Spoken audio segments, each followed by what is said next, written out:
deserts, the driest places on Earth, covering more than a fifth of all the world's landmass, as dangerous to life as the highest peak or the coldest glacier. But in these harsh and barren wastelands, nature endures.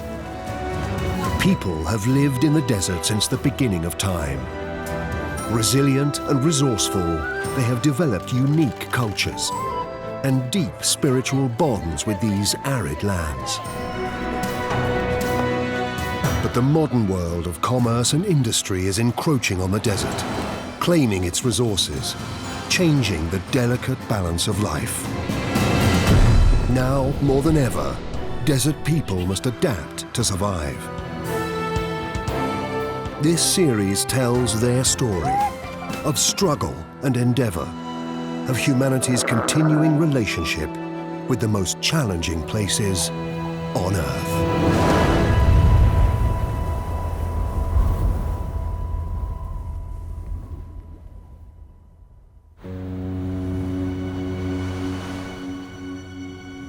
A vast ocean of ancient sand that's been here for 80 million years.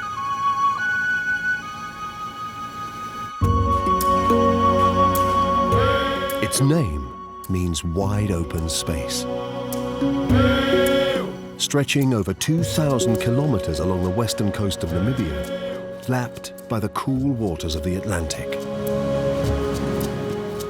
The Namib lies within the boundaries of Africa's largest national park. Over 10,000 million hectares of protected wilderness. Here there are many jewels to be found. Some of the world's highest sand dunes. Magnificent desert creatures. And some of the most majestic tribes in Africa.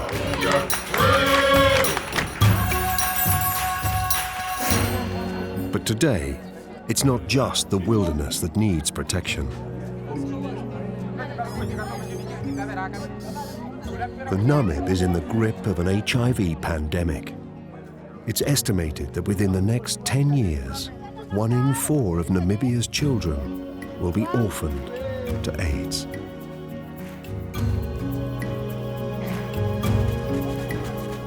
More than ever before, the people of the desert must act quickly to protect themselves and to preserve all that is beautiful in the Namib.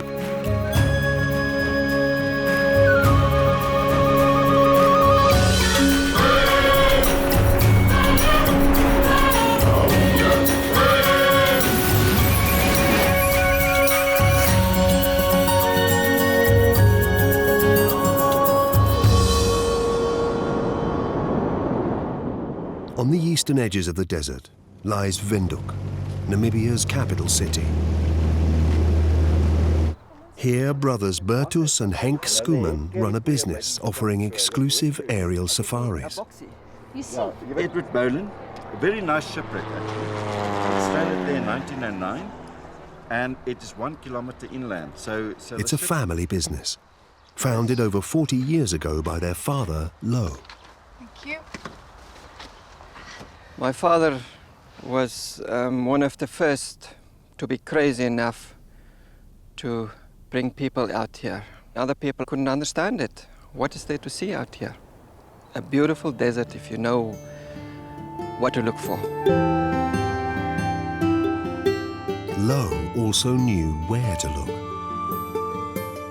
By land and by plane, he explored parts of the desert few people had seen before, and realized it was worth protecting. In between running tourists in and out of the wilderness, he became a leading conservationist and campaigner in the effort to establish Namibia's first national park.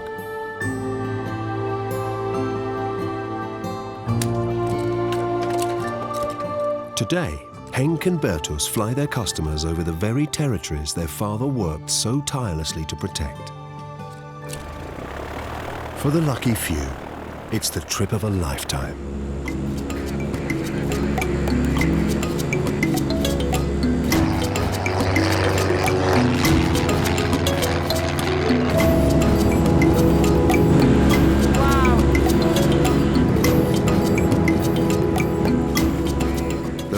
places on Earth that stir the soul as profoundly as the Namib Desert. It is so arid here, some years it never rains.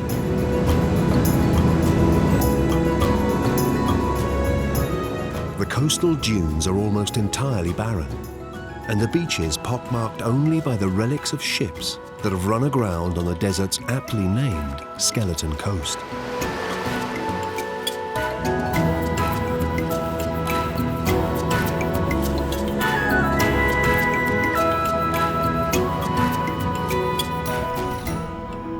Bertus touches down in the middle of a secret wildlife paradise.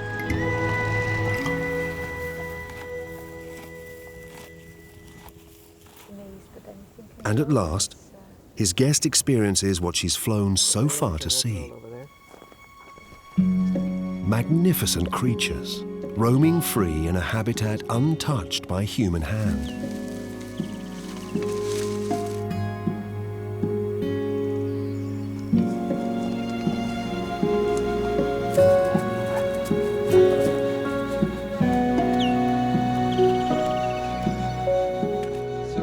Behind the sand dunes at the family-run lodge, there's work to do. There's now 1, 2, 3, 4 tables, another one place. Yeah. So make 9 people. A whole army of locals is preparing the overnight accommodation for the imminent arrival of safari guests.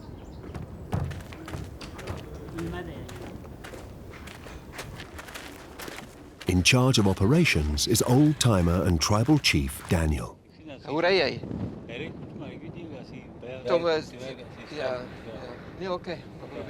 As well as managing the staff, it's Daniel's job to meet and greet the new arrivals. But to Bertus and Henk, he's more than just a PR man. Out here, no one is ever without a father. If your father dies, you get adopted by another father. So when my father died 20 years ago, they all came to the funeral, and then we were told that Daniel is our new father. So we need to look after him.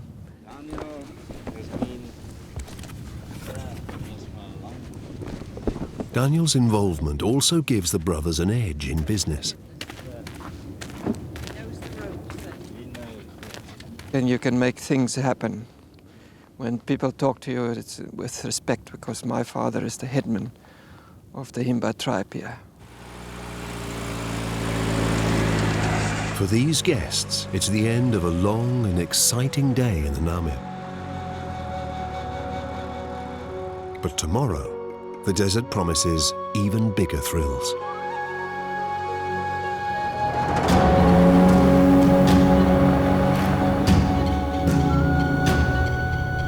Dynamic and ever-shifting, the dunes of the Namib are a rippling sea of sand.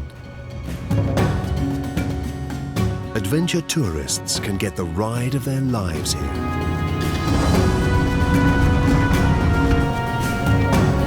It's as dangerous as it looks. The slip face of the dune is so steep, vehicles have been known to snap in two.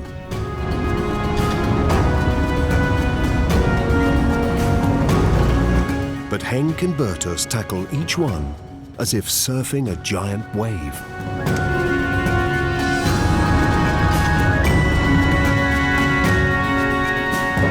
You made it. You actually made it. No wonder word of mouth is driving the brothers' business forward.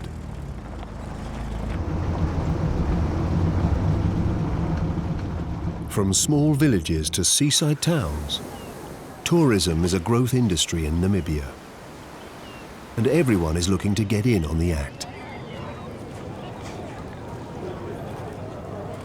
Locals are looking to carve out a piece of the tourist dollar for themselves. Even Namibia's oldest communities are moving with the times.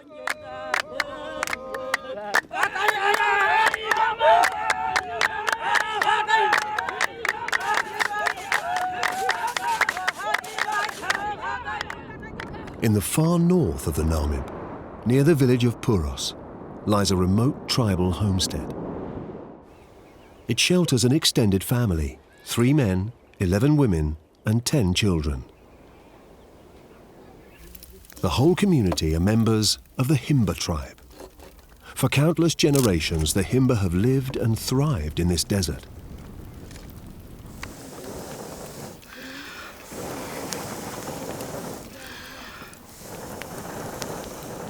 Vaharara is a wife and mother of 8, and she prepares a family breakfast of maize porridge for everyone.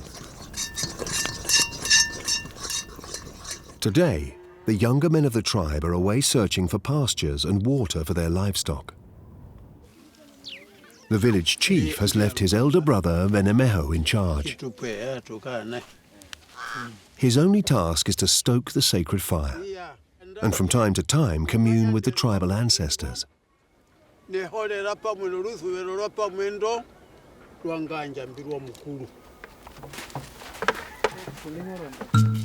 Meanwhile, the women are in charge of domestics. They've no electricity or running water, and it's a long hike for the essentials.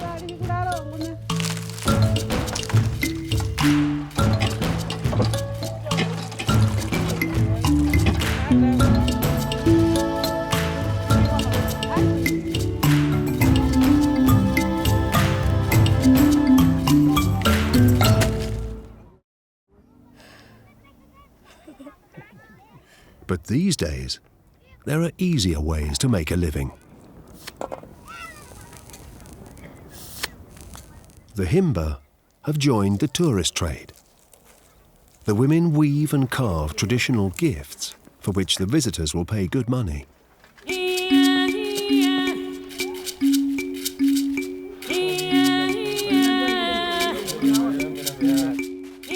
cash in, the villagers have turned their homestead into a living museum. Today, word is out that a small group of tourists is on its way. In preparation, the women get cracking on an elaborate hair and makeup routine. First, they crush a fragrant bark, which is burnt like incense inside their hut.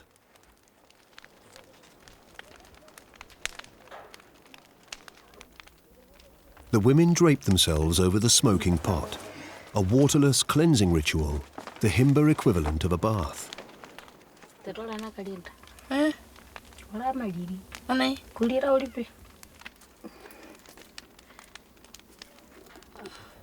Then a paste of ash, ochre and butterfat called ochre is applied to add luster to their flesh tones. Not only does it moisturize the skin, it's a natural sunblock. The rich red represents the color of earth and of blood. For the Himba, it symbolizes life itself. The ochre also locks in the sweet, smoky perfume of the incense bath. Hairdos are just as important, with intricate headdresses modeled to symbolize the horns of their cattle.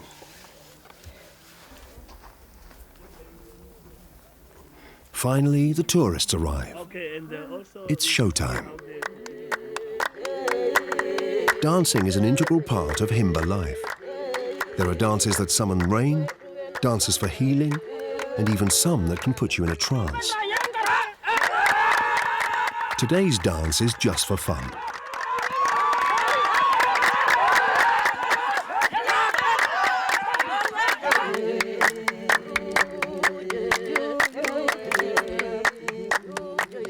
For the tourists, it's an experience that they simply couldn't buy anywhere else.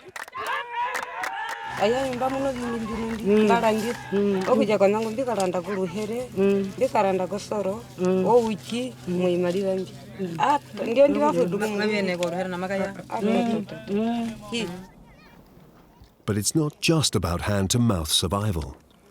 A priority is saving money to send the children to school, giving the next generation wider life choices. Compared to their visitors, the women are very aware of their own lack of education.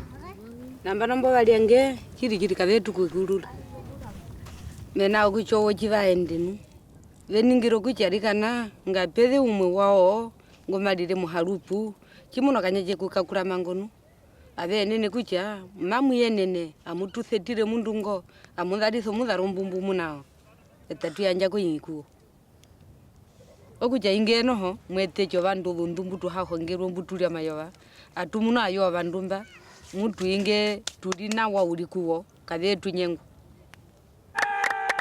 Self-respect is something these desert people treasure. Tourism gives them the chance to build a future for their children on their own terms.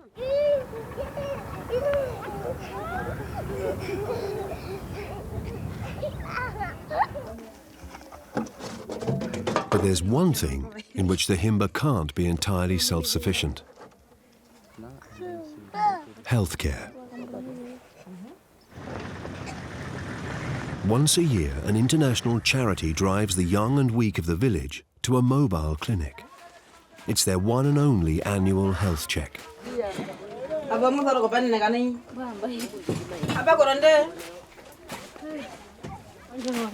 The younger, fitter villagers have to get there under their own steam.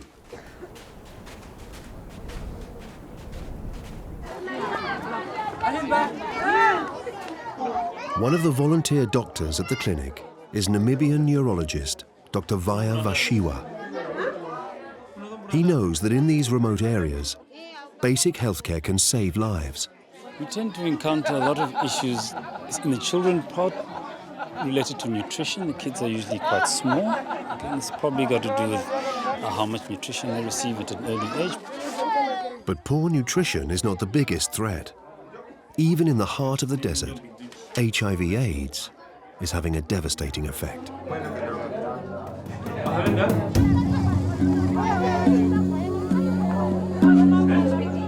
As many as 1 in 3 people in Namibia are infected with the HIV virus.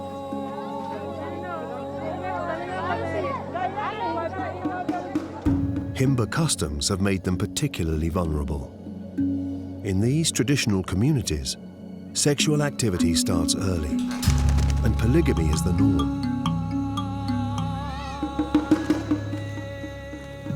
For almost 2 decades, HIV/AIDS has been the leading cause of death nationwide. It's a catastrophe that strikes at the heart of desert life.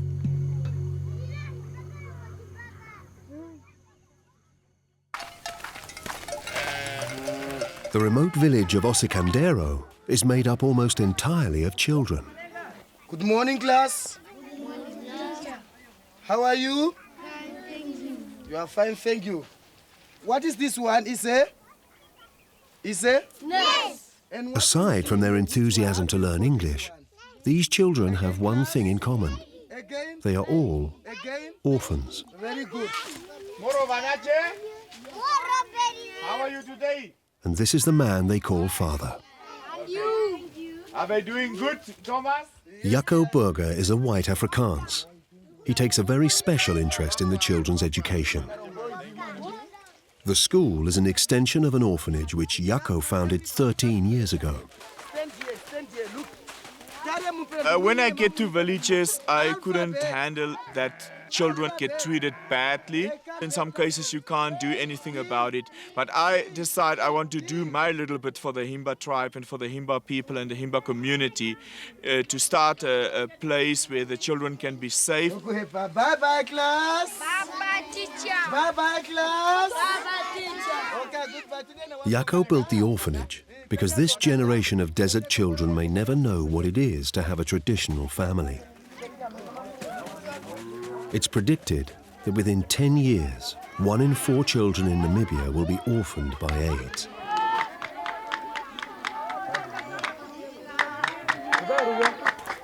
Yako's partner at the orphanage is his wife and tribal queen, Mukayo.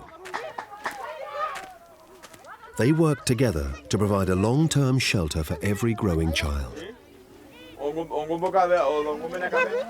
Hupo is one of the boys we have here, and his parents were both HIV positive, and that's how Hupo actually ended with us on the end of the day. He was 2 months old when we get him, but also we have tested him, and he was very, very lucky not to be positive. The son of a white farmer, Yako spent much of his youth playing with Himba children, and he learnt the language. He became accepted as a true member of the tribe, and spotting an opportunity to help the locals make money, he began to bring tourists to the village.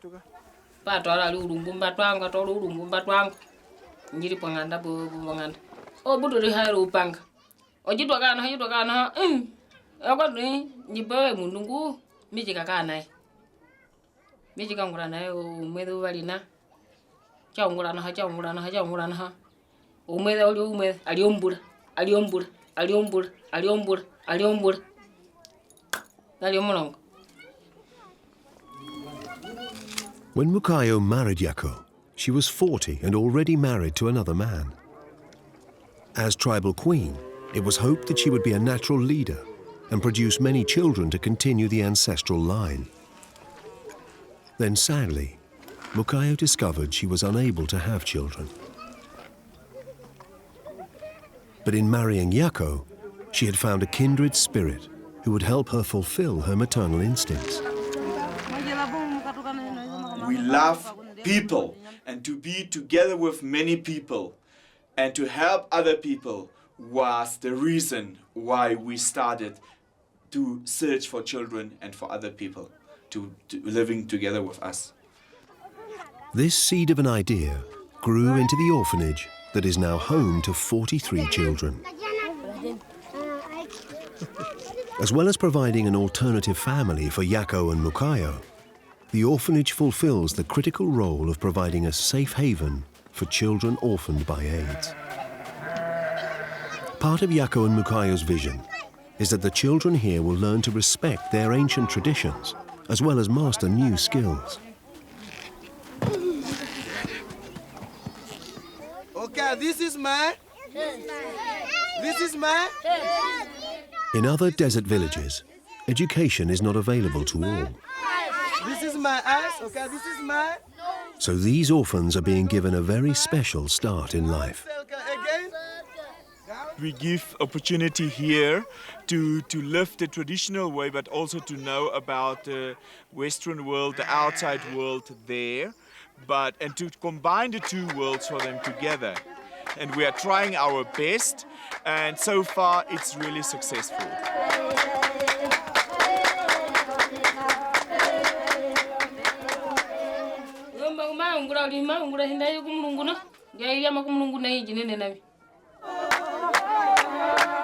The orphanage is proof that the will of a few can change the lives of many, and that the future of the Namib is in everyone's hands.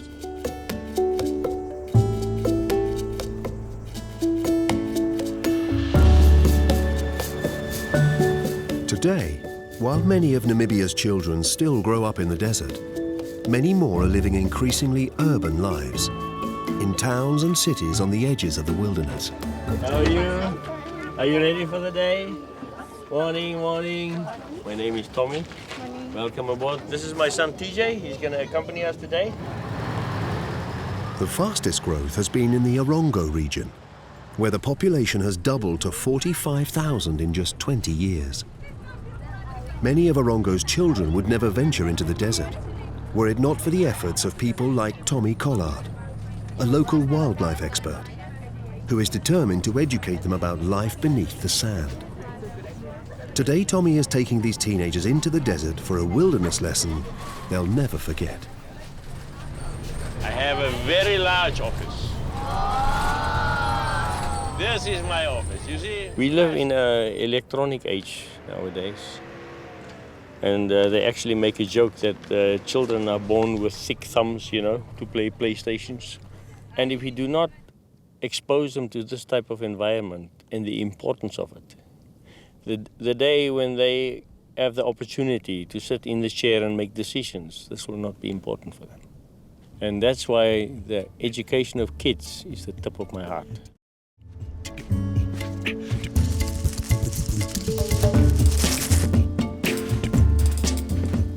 So he squirts for me. Ever since he was small, Tommy has been obsessed with Namibia's flora and fauna. Look at that, man. This is a dollar bush. Water. Lots of water. But it's the little critters that intrigue Tommy the most. Tommy has spent so many years seeking out the weird and wonderful, he's developed a taste for the extraordinary. While Tommy knows how to put on a show, he also knows the life cycle of this desert like no one else.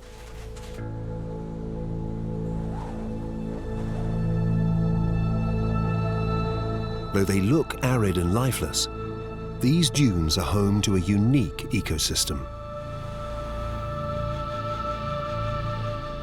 Across the Namib, mists and fogs frequently roll in off the ocean.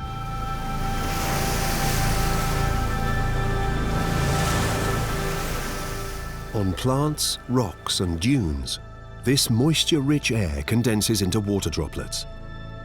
Every surface becomes a micro-oasis for incredible desert creatures, like the Pelmato gecko. They have beautiful eyes, but they can't blink the eyes, so they have a long tongue and they lick the eyes. They have feet like a duck, but there's no water here. In sharing his precious knowledge, Tommy is hoping to enthuse the next generation about preserving the desert's most elusive little wonders. The palate of the mouth, they have an opening. Check him out. I used to think when I come here, the dunes, I thought I would just run into a snake anytime.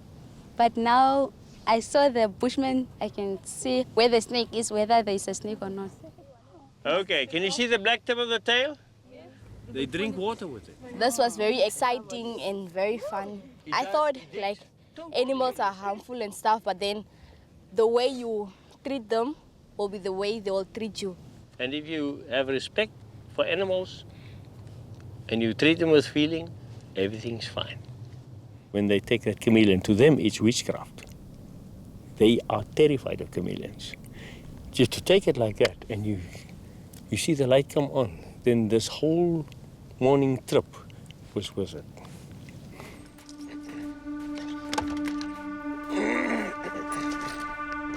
When the other school children have left, one lucky teenager stays on for an extra special lesson. Today, Tommy's son TJ is learning to drive. Actually, very nice to feel what a tourist feels like every now and then. Did somebody else do the driving? Driving through the desert is difficult enough, but when your father is a conservationist, there's more to think about than just steering. We drive on the dunes because if the wind blows, the tracks will be gone. Not like the people that have been driving next to the dune now, those tracks will never go away. For TJ, it's not just about avoiding an accident, it's about avoiding the wildlife too. You must teach your eyes just to check the area, look on the road. Check the area, look on the road.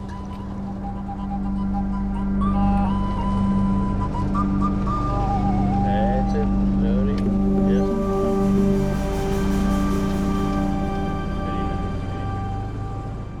The lesson ends on foot, with a feverish hunt for one of the desert's most elusive and venomous creatures. You see here, he makes an imprint. Lost it, lost it, lost it. This is quite fresh. This is quite fresh. Okay. This little creature is poisonous and fast. This is the track. Okay, then this is the track. So he put his foot in there and he dragged it in this direction. Suddenly, he makes his entry. The scorpion, a creature so perfectly adapted to desert conditions, it's been around for hundreds of millions of years. Now you basically get two types of scorpions. Ones with thick pinchers, thin tails. This guy has got very small pinchers, you see that? So he's got no power there, so the tail is potent. One wrong move now, and Tommy could be stung with the flick of a tail. Even if it can't reach its victim, the scorpion can still spray its poison as far as a meter. The venom is so potent, it could kill a man. On top here. If you touch it, it squirts out more on the finger. You see there? The moment you stimulate him there, then he squirts out venom. Even though Tommy's been handling scorpions for years, with this one, he's taking no chances. Now look at that. You see the imprint on my finger? You have to hold him. Yeah. Better like that than him getting hold of you. Tommy hopes that one day TJ will follow in his footsteps and continue the work of preserving the little things that make this desert remarkable. It's not just the little creatures that have evolved to handle desert conditions. So too have the biggest, most magnificent beasts of all. The Namib is one of only 2 places in the world where desert elephants survive in the wild. Over millennia, they have adapted to life in this arid expanse, developing unique survival skills, the greatest of which is their seemingly uncanny ability to find water.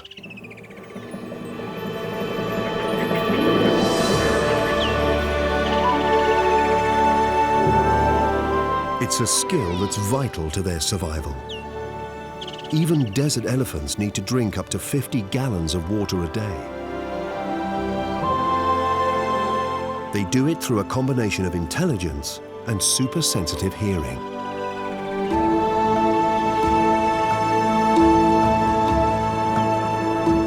The mother elephants can memorize every waterhole across at least 11,000 square kilometers, even those they've only drunk from once.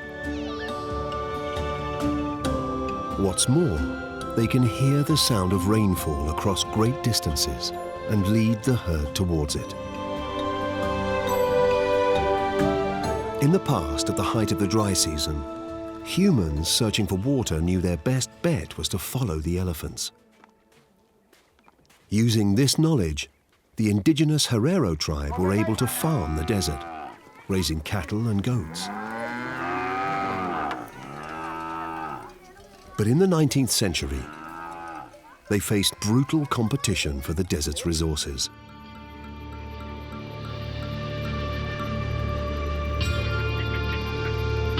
In the mid-1850s, German colonists began to settle across Namibia.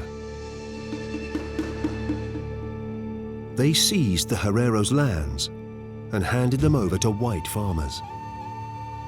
Then in 1904, Germany launched a deliberate policy of genocide.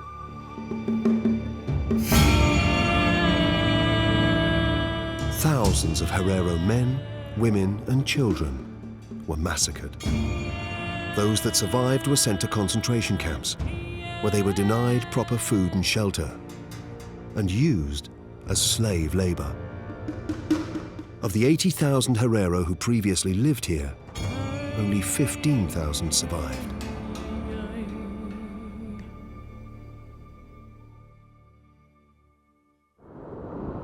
In the desert region of Kunene, just over 100 kilometers from where the Germans committed genocide, lies a tiny tribal settlement near Okambe Odombo. Here, some Hereros still live and raise cattle. The stone buildings in which they shelter are a stark contrast to the traditional mud houses of the Himba, and a testament to the influence of the European colonists. So too are the Victorian-style garments proudly worn by Herero women.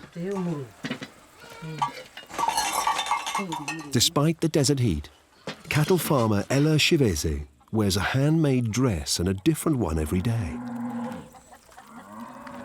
Me omudaro mukuru mbada no mama mukuru kadenga ku mama. Aguje ombanda ne badari su ku mama ache ero kurukura u. Ombadu yetu. In the 1850s, the European colonists employed Herero women as domestic servants. To save their embarrassment at having to look at the Hereros' exposed bodies, the Germans gave the tribal women modest European dresses and insisted they cover up. Their headpiece comes from an earlier tradition. It symbolizes the horns of their beloved cattle. Though a little unsuitable for desert life, It's a costume that has stood the test of time. Proudly worn as a mark of tribal identity, it takes up to 9 meters of fabric to make each dress.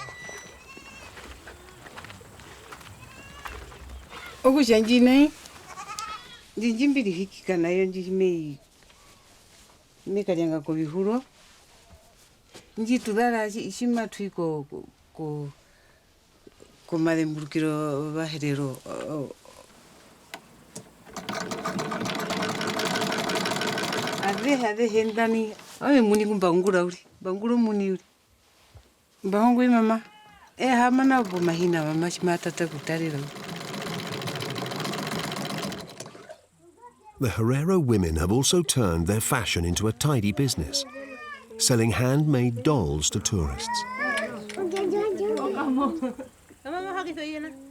But the main source of income is cattle farming. Today, Ella's husband Festus is collecting water for his livestock. It's a task he has attended to every day of his life. But lately there seems to be less water to go around, and Festus is finding that he has some competition.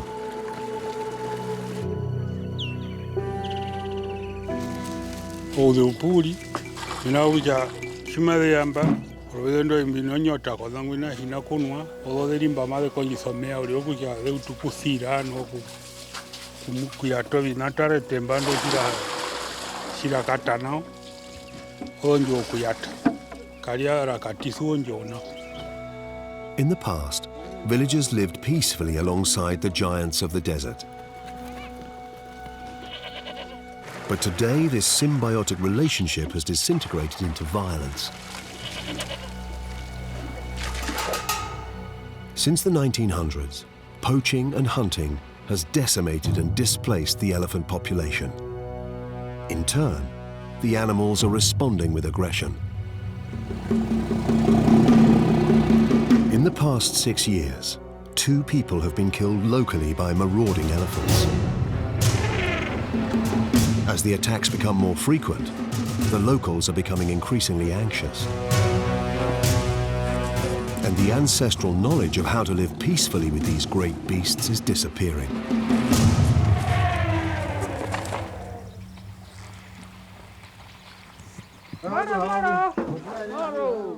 One woman dedicated to restoring this delicate balance between man and beast is Dr. Betsy Fox. Good morning all and welcome.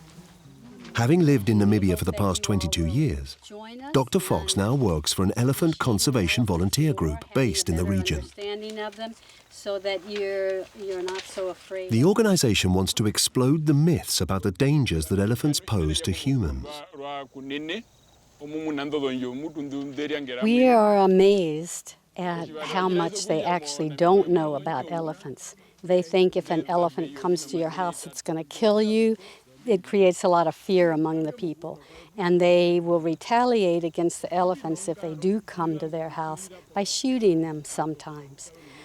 Most people luckily do not, but that does happen. Some of the fears have a basis in fact. Herero have witnessed an elephant killing their livestock, and stories of humans being attacked are commonplace. But in most cases, the elephants are simply defending their herds and waterholes.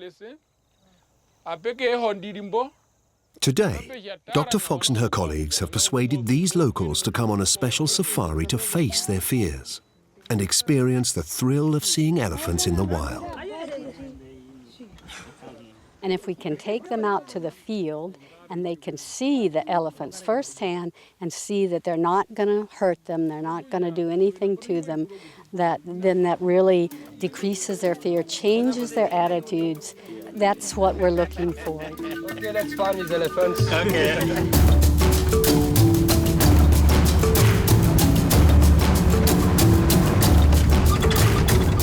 So we're having some tracks which are a little bit older. The elephants are at that hill there. With 16 years' experience in elephant tracking, Hendrik Munembome knows how to stay close to the herd. So it's time for binoculars. Without scaring the animals. We are no more far from the elephant, I think about 600 meters. So then we see what is the best way to possess ourselves so that we cannot bother them and have enough time to enjoy them.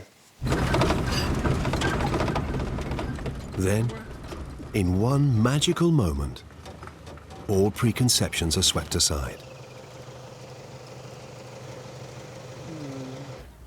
This is the closest the group has ever been to elephants in the wild.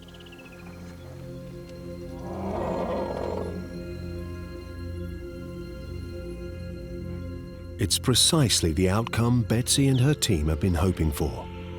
A life-changing day for the locals. The elephants don't seem to care at all.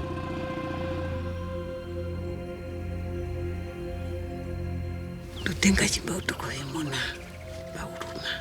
Ukudambo po chimboto chika kurama ne chitu ya pupezo inakutira ruko. Nebe fulana waudi. Bade monikana wano. Oh, chabema ndamanguru gane na wane ndiri wangane na nandande ndepudu aikare ko fika chege moro moro. For some, the fear is so deeply ingrained that it may take more than one visit to build trust. Au jajima juto kukaere hinai, ukiera nai, tina machi tambe pokiera nai. O mutimo kunjefa. Omutimo kunjefa, opo memuno mbepera, memuno upiu, memuno mbepera. Meho kuvevero ruta ruhe uri.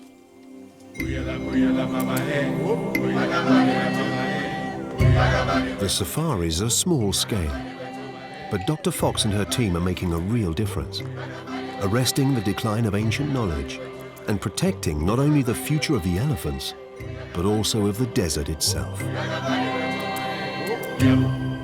If they were to disappear, it might cause a cascade effect of lots of other species dying out, not just animals, but plants, because elephants do a lot of good for their environment. Himba. I cannot think of anything I would rather do in my life, so I hope I can do it for many years to come.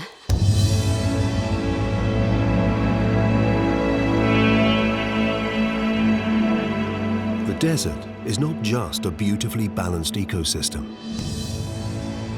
It is also a place of great subterranean wealth, where minerals have accumulated and remained buried for millennia.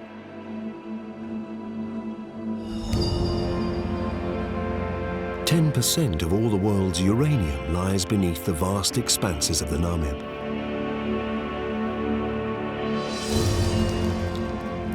The arid landscape also conceals more beautiful treasures, diamonds, precious stones and crystals, which for generations people have prospected, often with their bare hands.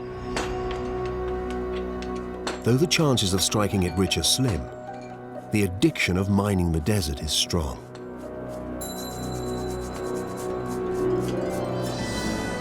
In the northern reaches of the Namib, the Brandberg mountain region is a geological wonderland. Famous for the color of its rock face at sunset, Brandberg means fire mountain in German. Rising 2,600 meters, it is Namibia's highest peak. It towers over the country's largest deposit of semi-precious stones and gems that have been almost 140 million years in the making.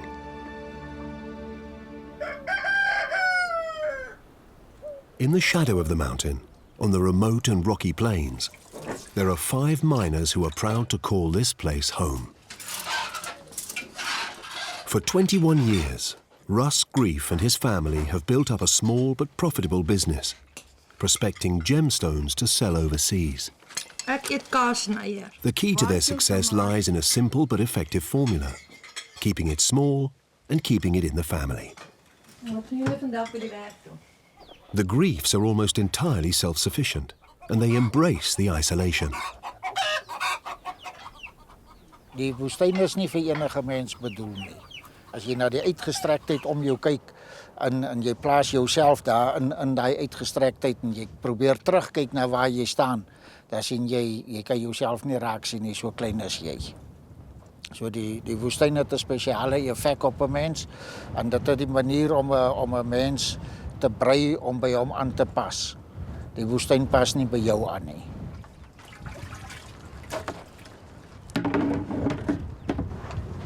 The biggest challenge is the lack of water.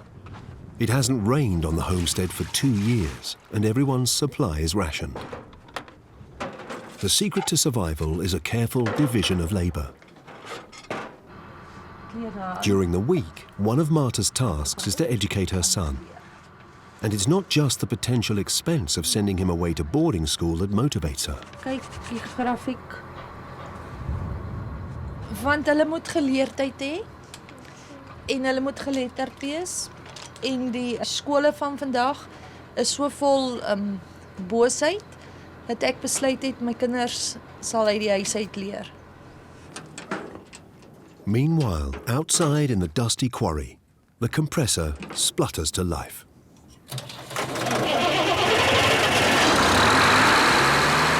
Ras and his oldest son Vince are getting a head start on a hot day of mining. They use gunpowder to blast rocks, hoping to reveal the gems inside. In total, the Graaf family has a license for 9 separate claims. They mine them scrupulously, one small patch at a time.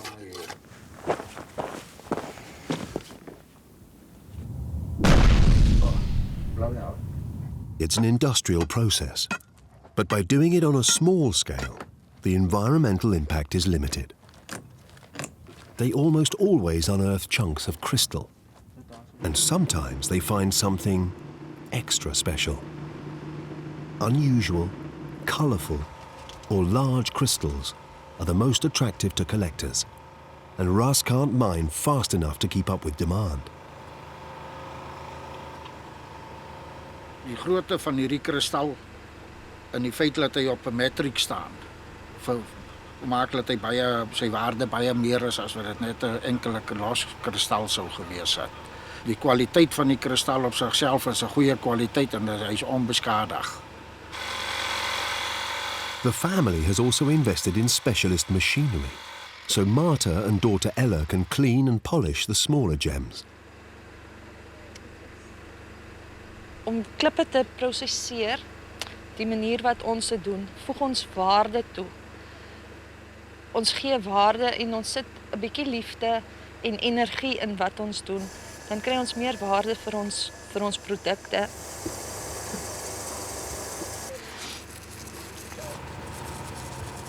The women scrub up the spoils of the men's latest efforts. Nothing goes to waste. Shattered pieces of rock and shards of crystal are moulded into decorative pieces, just in case a passing tourist comes looking to buy.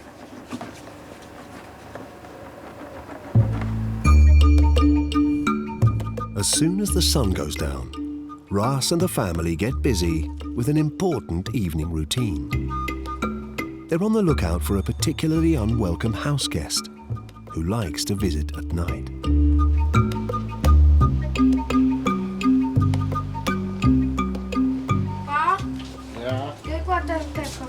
Wat het jy gekry? 'n Skorpioen. Though difficult to see in the dark, scorpions' exoskeletons glow a brilliant blue-green when subjected to an ultraviolet lamp. Scientists are still unsure why this happens, but this family appreciates the warning. Ek kan nie presies onthou hoeveel keer nie, maar is definitief oor 100 keer wat hulle my al gesteek het. Maar die ergste as die groot swart paraboetes jou steek, dan as jy vir so 3 dae as jy afsiek.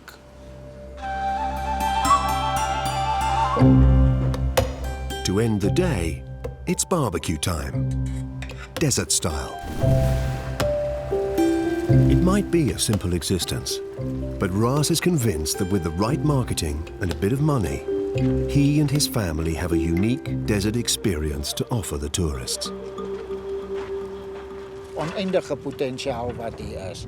Hier is 4 verskillende ekologiese stelsels wat bymekaar kom. Die minerale is hier, die Brandberg, rivier met die renosters en die olifante, alles is hier.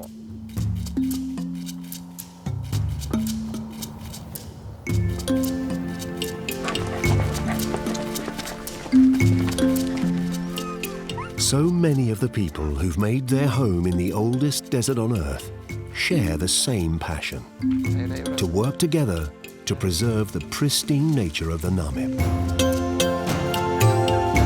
This ancient wilderness of sand and hill thrills every new visitor.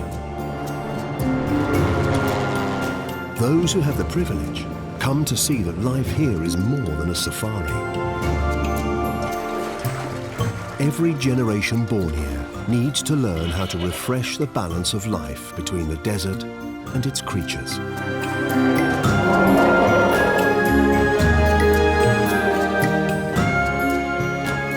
Even in its harshest corners and under the terrible shadow of disease, the strength of family endures. And the dunes themselves provide precious lessons on how to survive and thrive.